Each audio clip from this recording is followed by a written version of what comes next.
Jabatan Bomba dan Penyelamat Malaysia JBPM dalam perancangan untuk membina pangkalan udara di wilayah selatan, Pantai Timur serta Sabah dan Sarawak. Ini melibatkan anggaran kos RM200 juta dengan setiap satunya bernilai RM50 juta. Ketua Pengarah JBPM, Datuk Seri Abdul Wahab Mat Yassin berkata keempat-empat pangkalan udara berkenaan kini dalam proses perolehan tanah. Yang di Ketuan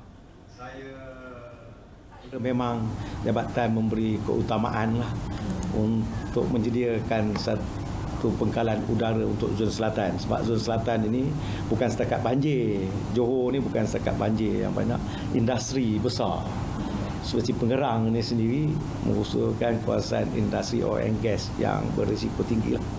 Serta unit udara ni juga boleh membantu untuk kita memberi perkhidmatan penghantaran bekalan makanan, logistik, peralatan musim banjir ke kawasan yang terlibat serta di kawasan-kawasan pendalaman khususnya.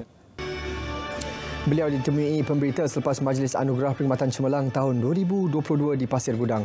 Sementara itu jelasnya pangkalan udara wilayah tengah di Subang masih dalam pembinaan dan dijangka siap pada tahun 2025. Manakala pangkalan udara wilayah utara di Bertam, Pulau Pinang bakal dirasmikan pada November ini.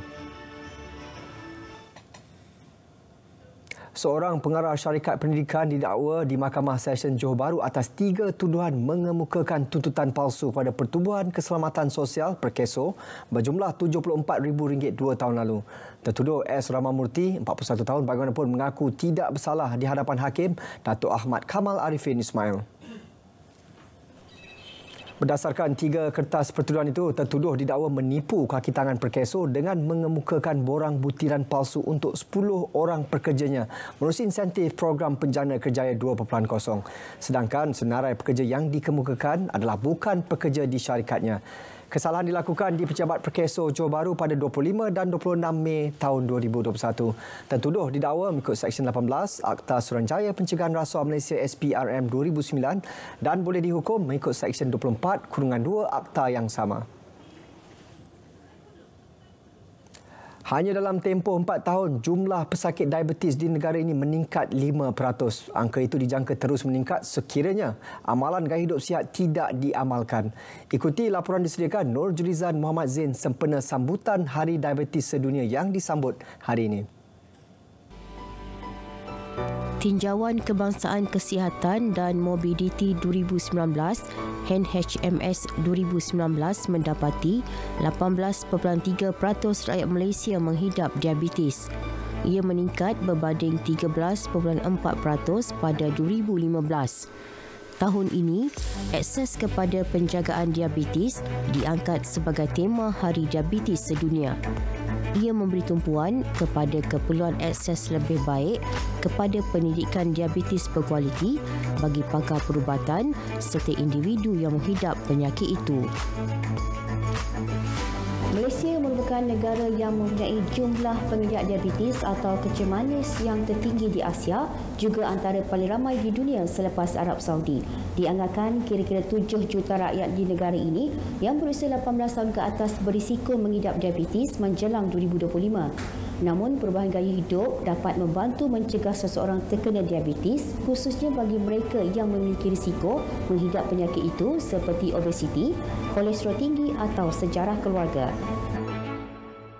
Menurut pakar perubatan dalaman Hospital UCSI Port Dickson, kesedaran boleh mencegah kenaikan peratusan penghidap kencing manis. Secara am, diabetes adalah satu penyakit gaya hidup. Sesedangkan pesakit gula, sebab insulin tak boleh mengurangkan tahap gulanya dan tak boleh menghasil tenaga, pesakit itu akan menghilang berat badan. Apabila tahap gula dalam badan dibiarkan untuk terlalu lama dengan tinggi, dia akan menyebabkan masalah kepada organ-organ yang lain. Antara perkara penting perlu dilakukan penghidap diabetes, kawal pemakanan dan amalkan gaya hidup sihat.